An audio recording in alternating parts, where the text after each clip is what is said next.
মৰমৰ ছাত্ৰ-ছাত্ৰীসকল স্বাগতম জনাইছোঁ সকলোকে আকন্ত এডুকেটৰ্ছৰ অন্য এটি বিশেষ ভিডিঅ'লৈ। আজি মই লৈ আহিছোঁ ক্লাছ 10ৰ নগাঁও ডিষ্ট্ৰিক্টৰ হাফ ইয়াৰলি এক্সাম 2025-26 শিক্ষাবৰ্ষৰ সমাজ বিজ্ঞানৰ প্ৰশ্ন কাকতখন। এই প্ৰশ্ন কাকতৰ 45টা MCQ আছে, সেইখিনি সমাধান কৰিম। ইয়াত শুদ্ধ MCQ পাবা। ভিডিঅ'টো শেষলৈকে চাই থাকিবা। প্ৰথমবাৰৰ বাবে চেনেললৈ আহিলে চেনেলটো ছাবস্ক্ৰাইব কৰি লোৱা, কাষত থকা বেল আইকনটো প্ৰেছ কৰি লোৱা। ফাৰ্ষ্টত চোৱা তলৰ বিকল্প 4টাৰ পৰা শুদ্ধ উত্তৰটো বাছি উলিওৱা। বিকল্প 4টা আছে। ৰেগুলেটিং এক্ট প্ৰণয়ন কৰা হৈছিল 1773। তাৰপিছত ভাৰত স্বাধীন আইন 1947, তাৰপিছত গান্ধী আৰুইন চুক্তি 1931, ক্ৰিপছ মিছন 1942। অৰ্থাৎ আমি কাৰেক্ট অৰ্ডাৰটো মিলালে এনেকৈ হয় যে option D A4, B3, C2, D1। Next তলত উল্লেখিত ঘটনাসমূহৰ বৰ্ধিত ক্ৰম অনুসাৰে সজাব লাগে। বৰ্ধিত ক্ৰম মানে সৰুৰ পৰা ডাঙৰলৈ। আমি এনেকৈ সজালে এইটো শুদ্ধ উত্তৰটো হ'বগৈ কোনটো হ'ব? ফাৰ্ষ্টত হৈছিল অসহযোগ আন্দোলন, নেক্সট দাণ্ডি যাত্ৰা, তাৰপিছত ক্ৰিপছ মিছন, ভাৰত ত্যাগ আন্দোলন আৰু কেবিনেট মিছন। কিয়? ফাৰ্ষ্টত অসহযোগ আন্দোলন 1920 পৰা 22 চন, দাণ্ডি যাত্ৰা 1930, ক্ৰিপছ মিছন 1931, 1942, ভাৰত ত্যাগ আন্দোলন 1942 8 আগষ্ট, কেবিনেট মিছন 1946। গতিকে এইটো ৱৰ্ডাৰেই কি হ'ব? শুদ্ধ হ'ব। আগবাঢ়িছোঁ কুৱেশ্যন নম্বৰ 3 লৈ। বংগ বিভাজনৰ ক্ষেত্ৰত দুজন ব্ৰিটিছ বিষয়াই লৰ্ড কাৰ্জনক সহায় কৰিছিল। সেইসকল আছিল জন বেমফিল্ড ফুলাৰ আৰু এণ্ড্ৰু ফ্ৰেজাৰ আৰু জন বেমফিল্ড ফুলাৰ। অপশ্যন চিটো শুদ্ধ। ছাত্ৰ-ছাত্ৰীসকল এই কুৱেশ্যন পেপাৰৰ পৰা কিন্তু অসমত বহুত ডিষ্ট্ৰিক্টত এতিয়ালৈকে হাফ ইয়াৰলি এক্সাম হোৱা নাই, ছ'চিয়েলৰ এক্সাম হোৱা নাই। তাত কিন্তু কমন পৰাৰ সম্ভাৱনা আছে। MCQখিনি ভালকৈ চাই যোৱা। তাৰপিছত কুৱেশ্যন নম্বৰ 4টো হৈ 1905 চনত বংগ বিভাজনৰ উদ্দেশ্য আছিল ক্ৰমবৰ্ধমান ভাৰতীয় জাতীয়তাবাদী আন্দোলনক দুৰ্বল কৰা। তাৰপিছত 2 নম্বৰটো হৈছে ব্ৰিটিছ চৰকাৰৰ প্ৰদেশখনৰ বৃহৎ আকাৰ আৰু প্ৰশাসনিক দক্ষতাৰ বাবে বিভাজনৰ প্ৰয়োজনীয়তা থকা বুলি দাবী কৰিছিল। তো ইয়াৰ শুদ্ধ উত্তৰটো হৈছে এ ফলছ আৰ ইজ ট্ৰু, অৰ্থাৎ এ অশুদ্ধ আৰ শুদ্ধ। আগবাঢ়িছোঁ কুৱেশ্যন নম্বৰ 5। 1942 চনত কিয় গুৰুত্বপূৰ্ণ আছিল? কাৰণ 1942 চনত ভাৰত ত্যাগ আন্দোলনৰ সূচনা হৈছিল। 1942ত ভাৰত ত্যাগ আন্দোলন। 5ৰ চি। তাৰপিছত 6 নম্বৰ, যিকোনো এজন মানুহক বিনা বিচাৰে কাৰাগাৰত নিক্ষেপ কৰিবলৈ চৰকাৰে অধিকাৰ প্ৰদান কৰিছিল। সেই আইনখন আছিল ৰাওলাট আইন। নেক্সট, স্বদেশী আন্দোলনৰ লক্ষ্য আছিল ভাৰতীয় উদ্যোগসমূহৰ প্ৰসাৰ কৰা আৰু ব্ৰিটিছৰ সামগ্ৰীৰ ওপৰত নিৰ্ভৰশীলতা হ্ৰাস কৰা। নেক্সট হৈছে বংগ বিভাজনৰ বাবে ব্ৰিটিছ চৰকাৰে কৰা সিদ্ধান্তৰ প্ৰতি স্বদেশী আন্দোলন আছিল প্ৰত্যক্ষ সঁহাৰি। এইটো ট্ৰু। গতিকে 7ৰ কি হ'ব? 7ৰ চি নম্বৰটো চোৱা। এ আৰু আৰ দুয়োটাই শুদ্ধ আৰু আৰ এৰ শুদ্ধ ব্যাখ্যা। 8 নম্বৰটো চোৱা। 8 নম্বৰ কুৱেশ্যন হৈছে মহাত্মা গান্ধীয়ে আৰম্ভ কৰা অসহযোগ আন্দোলনৰ মূল লক্ষ্য আছিল অহিংসা উপায়েৰে ভাৰতৰ স্বাধীনতা লাভ কৰা। এইটো সত্য।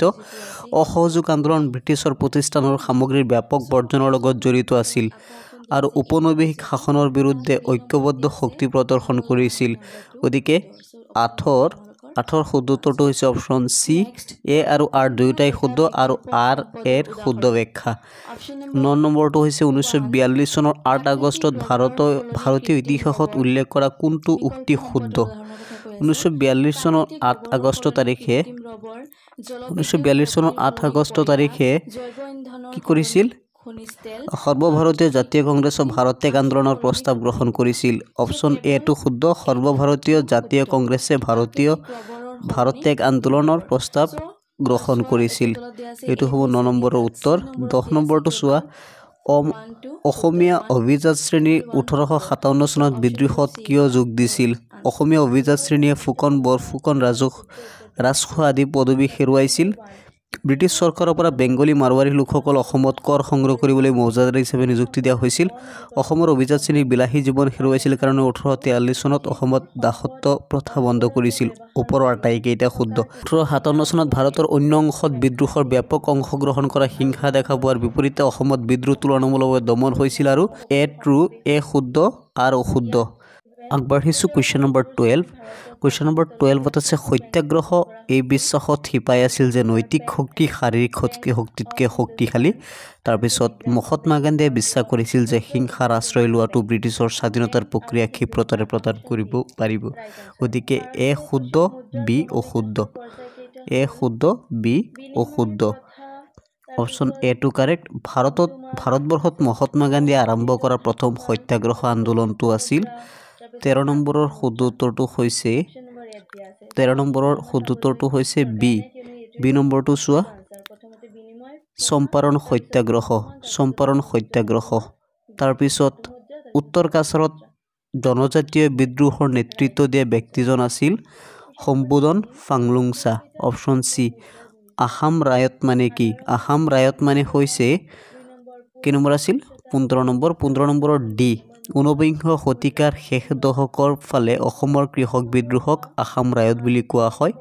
16 নম্বৰটো হৈছে পৃথিৱীৰ অনুমানিক বয়স কিমান? 4600 অৰ্থাৎ 4600 মিলিয়ন নিযুত বছৰ অৰ্থাৎ নিযুত বছৰ। নেক্সট, তলত দিয়া পৰিঘটনাবোৰ ক্ৰম অনুসাৰে সজোৱা। 17 নম্বৰৰ উত্তৰটো হৈছে বি। কাৰণ চোৱা, ফাৰ্ষ্টত হৈছিল ফুলগুৰি ধাবা, তাৰপিছত হৈ গৈছিল ৰঙিয়াৰ কৃষক বিদ্ৰোহ, তাৰপিছত লচিমা কৃষক বিদ্ৰোহ, তাৰপিছত পথৰুঘাটৰ বিদ্ৰোহ। সেইকাৰণে অপশ্যন বিটো শুদ্ধ। 18 নম্বৰৰ শুদ্ধ উত্তৰটো হৈছে অপশ্যন চি। অপশ্যন চি মানে এ আৰু আৰ দুয়োটাই শুদ্ধ আৰু আৰ হৈছে এৰ শুদ্ধ ব্যাখ্যা। 19 নম্বৰ, ক্ৰিপছ মিছনৰ বিফলতাই ভাৰতীয় স্বাধীনতা আন্দোলনৰ কি প্ৰভাৱ পেলাইছিল? ইয়াৰ ফলত ভাৰত ত্যাগ আন্দোলন আৰম্ভ হৈছিল। ইয়াৰ ফলত কি হৈছিল? ভাৰত ত্যাগ আন্দোলন আৰম্ভ হৈছিল। তাৰপিছত মৰুকৰণৰ ক্ষেত্ৰত দক্ষিণ আমেৰিকাৰ স্থান কিমান? দ্বিতীয়। কাজিৰঙা ৰাষ্ট্ৰীয় উদ্যান কেনেধৰণৰ সম্পদৰ উদাহৰণ? জাতীয় সম্পদৰ উদাহৰণ। 22 নম্বৰত আগবাঢ়িছোঁ। 22 নম্বৰত আছে ক অংশৰ লগত খ অংশ মিলাব লাগে। সেই 22 নম্বৰত ক অংশৰ লগত খ অংশ মিলালে উত্তৰটো এনেকৈ হৈ যাবগৈ যে মানৱ ভূগোলৰ প্ৰধান শাখা অৰ্থনৈতিক ভূগোল। অৰ্থনৈতিক ভূগোলত কি কৰা হয়? অৰ্থনৈতিক উন্নয়নৰ সৈতে জড়িত। পৰিকল্পনা ভূগোল হৈছে পৰিবহণ ভূগোল হৈছে সম্পদ বিতৰণ, পৰিবহণ, ভূমিকা ইত্যাদি। পৰিকল্পনা ভূগোল দুটা ভাগত বিভক্ত কৰা হয়। এনেকৈ মিলাব লাগে, অপশ্যনসমূহ দিয়া নাই। তাৰপিছত 23 নম্বৰত অৰ্থনৈতিক উন্নয়নৰ গতি আৰু দিশ নিৰ্ণয় কৰাটো হৈছে অৰ্থনৈতিক ভূগোলৰ মূল উদ্দেশ্য বুলি কোৱা হয়। এইটো কোনে কৈছিল? জৰ্জ চিজহমে কৈছিল। 24 নম্বৰলৈ আগবাঢ়িছোঁ। ওপৰৰ ফটোখন কেনেধৰণৰ অৰ্থনৈতিক কাৰ্য বুজাইছে? এইটো মাছ ধৰা অৰ্থাৎ এইটো কোনটো কাৰ্যক বুজাইছে? প্ৰাথমিক কাৰ্য। তাৰপিছত IUCN সংস্থাটোৰ চি আখৰটো কি বুজাইছে? কনজাৰভেশ্যন অৰ্থাৎ international union for conservation of nature. C মানে কনজাৰভেশ্যন। পৃথিৱীৰ কোন গোলাৰ্ধৰ ক্ষেত্ৰত প্ৰদূষণৰ ফলত এচিড বৰষুণ সৃষ্টি হয়? কোনটো গোলক ক্ষেত্ৰত প্ৰদূষণৰ ফলত এচিড বৰষুণ সৃষ্টি হয়? এচিড বৰষুণ বিশেষকৈ বায়ুমণ্ডলৰ ফলত এচিড বৰষুণ সৃষ্টি হয়। বায়ুমণ্ডলত যেতিয়া ছালফাৰ ডাই অক্সাইড আৰু কাৰ্বন নাইট্ৰজেন অক্সাইড মিহলি হয় তেতিয়া এচিড বৰষুণৰ সৃষ্টি হয়। আমেৰিকা যুক্তৰাষ্ট্ৰত বাসস্থানৰ উন্নয়ন সম্পৰ্কীয় কাৰকৰ দ্বাৰা প্ৰদূষিত পানীৰ পৰিমাণ হৈছে শুদ্ধ উত্তৰটো হৈছে 27 এ 13%। তাৰপিছত চীন দেশৰ য়াংচি নদীৰ পাৰত অৱস্থিত নগৰৰ সংখ্যা হৈছে বি অৰ্থাৎ 23। 29 নম্বৰ, অনাগত দিনবোৰত সাগৰ পৃষ্ঠ বৰ্তমানতকৈ 1 মিটাৰ উঠি আহিলে পৃথিৱীৰ উপকূল অঞ্চলৰ প্ৰায় 5 নিযুত পৰিমাণৰ ভূমি জলমগ্ন হ'ব। আগবাঢ়িছোঁ 30 নম্বৰলৈ। ইয়াত চোৱা মৰুকৰণৰ পৰিমাণ আছে আৰু মহাদেশসমূহ আছে, আমি সজাব লাগে। তো 27% হৈছে উত্তৰ আমেৰিকা মৰুকৰণৰ কবলত পৰিছে, 18% হৈছে আফ্ৰিকা, 20% হৈছে এছিয়া আৰু 8% হৈছে অষ্ট্ৰেলিয়া। গতিকে 30ৰ শুদ্ধ উত্তৰটো হ'ব 1ৰ চি, 2ৰ বি, 3ৰ বি, 4ৰ এ। Option B. তাৰপিছত 31, তলৰ কোনবিধ সম্পদ প্ৰাকৃতিক সম্পদ যিটো জীৱীয় আৰু নৱীকৰণযোগ্য? উদ্ভিদ। তাৰপিছত 32, স্থলমণ্ডলৰ গছসমূহ কাটিলে বায়ুমণ্ডলত সেউজগৃহ গেছ বৃদ্ধি পায়, ফলত স্থলমণ্ডলৰ জীৱসমূহৰ লগত জলমণ্ডলৰ জীৱসমূহৰ ক্ষতিগ্ৰস্ত হয়।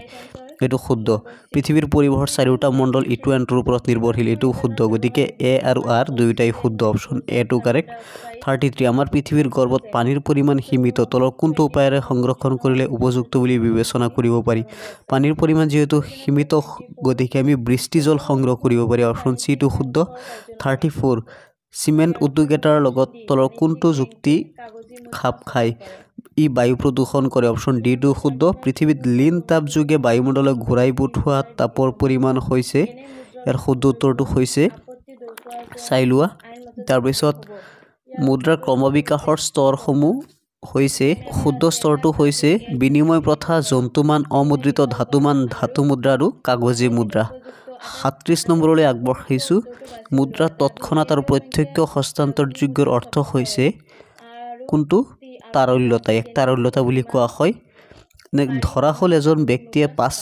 5 লাখ টকাৰ আয়কৰ দিব লাগে কিন্তু ব্যক্তিগৰাকী আয়কৰ বিবৃতি এনেদৰে প্ৰস্তুত কৰিলে যে তেওঁ চৰকাৰৰ 2 লাখ টকাৰ আয়কৰ দিবলৈ হ'ল পৰিস্থিতিটো সৃষ্টি কৰে কি কলা মুদ্ৰাৰ তাৰপিছত শুদ্ধ উত্তৰটো বাছি উলিয়াব লাগে চেক বিহিত মুদ্ৰা এইটো ভুল কোনো ব্যক্তিয়ে চেক গ্ৰহণ নকৰিব পাৰে এইটো শুদ্ধ গতিকে এ হৈছে অশুদ্ধ বি হৈছে শুদ্ধ option B to correct so B State Bank of India প্ৰকৃততে এটা বাণিজ্যিক বেংক কমাৰ্চিয়েল বেংক তাৰপিছত তলত উল্লেখ কৰা কোনটো বেংকে বৈদেশিক মুদ্ৰা ৰক্ষক হিচাপে কাম কৰে কেন্দ্ৰীয় বেংকে 42 আমাৰ ভাৰতীয় সংবিধানৰ জীৱন্ত নথি হিচাপে গণ্য কৰা হয় এইটো সত্য পৰিৱৰ্তনশীল সমাজৰ প্ৰয়োজনৰ আকাংক্ষাত প্ৰতিফলিত কৰিবলৈ আমাৰ সংবিধান সংশোধন কৰিব পাৰি গতিকে এ আৰু আৰ দুয়োটাই শুদ্ধ আৰু আৰ এৰ শুদ্ধ ব্যাখ্যা অপশ্যন এ টু কাৰেক্ট আগবাঢ়িছোঁ 43 লৈ সংবিধান গৃহীত হোৱাৰ পিছত সংবিধানৰ প্ৰস্তাৱনা সংযোজন কৰা হৈছিল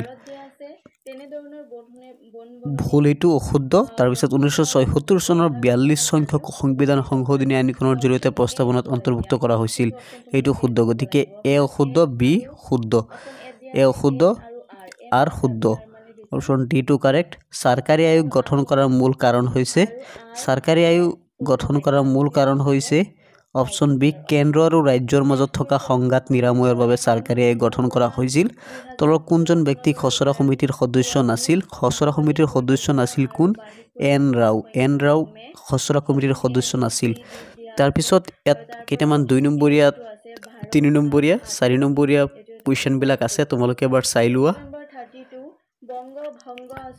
ইয়াত চোৱা লং কুৱেশ্যনবিলাক এবাৰ মই কৈ দিছোঁ লং কুৱেশ্যনবিলাক হৈছে আমি ভাৰতীয় জনসাধাৰণ এই কথা জনসাধাৰণৰ হাতত থকা কেনেকৈ নিশ্চিত কৰে ক্ষমতা সেইটো ব্যাখ্যা কৰিব লাগে অৰ্থনৈতিক ভূগোলৰ 3টা মূল বৈশিষ্ট্য 1861 চনত অসমত কৃষক বিদ্ৰোহৰ গুৰুত্ব ভাৰতীয় জাতীয় সেনাবাহিনী কেনেদৰে গঠন কৰা হৈছিল ভাৰতীয় জাতীয় সেনাবাহিনীৰ ব্ৰিটিছ বিৰোধী কাৰ্যকলাপৰ বৰ্ণনা কৰিব লাগে অসমৰ আহোম ৰাজতন্ত্ৰ বিলুপ্তিৰ ফলত 1857 চনত অসমত বিদ্ৰোহ আৰম্ভ হোৱাৰ পৰোক্ষভাৱে কিদৰে অৰিহণা যোগাইছিল বংগ বিভাজনৰ কাৰণ কি আছিল এই বিভাজনে হিন্দু আৰু মুছলমান সম্প্ৰদায়ৰ লোকসকলক কেন্দ্ৰৰ প্ৰভাৱ পেলাইছিল অসমৰ এখন চিত্ৰ আঁকি অসমৰ এখন পক্ষীয় অভয়াৰণ্য অসমৰ ৰেশম নগৰী অসমৰ দ্বিতীয় বৃহত্তম নদী এইখিনি উল্লেখ কৰিব লাগে গতিকে আজিৰ কাৰণে এইখিনি আলোচনা কৰিছোঁ ভিডিঅ'টোত নেক্সট ভিডিঅ'ত মই মৰিগাঁও ডিষ্ট্ৰিক্টৰ কুৱেশ্যন পেপাৰসমূহ সলভ কৰি আগবঢ়াম আশা কৰোঁ সেই ভিডিঅ'বিলাক চাবা বুলি প্ৰথমবাৰৰ বাবে চেনেললৈ আহিলে ছাবস্ক্ৰাইব কৰি লোৱা লাইক কমেণ্ট কৰিবলৈ নাপাহৰিবা কোনে ক'ৰ পৰা ভিডিঅ'টো চাইছা কমেণ্ট বক্সত কমেণ্ট কৰি নিজৰ মন্তব্য আগবঢ়াবা আজিৰ কাৰণে ইয়াতে সামৰিলোঁ ধন্যবাদ হোৱাটছআপ চেনেল দিয়া আছে ভিডিঅ'ৰ ডেছক্ৰিপশ্যনৰ লিংকত তোমালোকে জইন হ'ব পাৰিবা ধন্যবাদ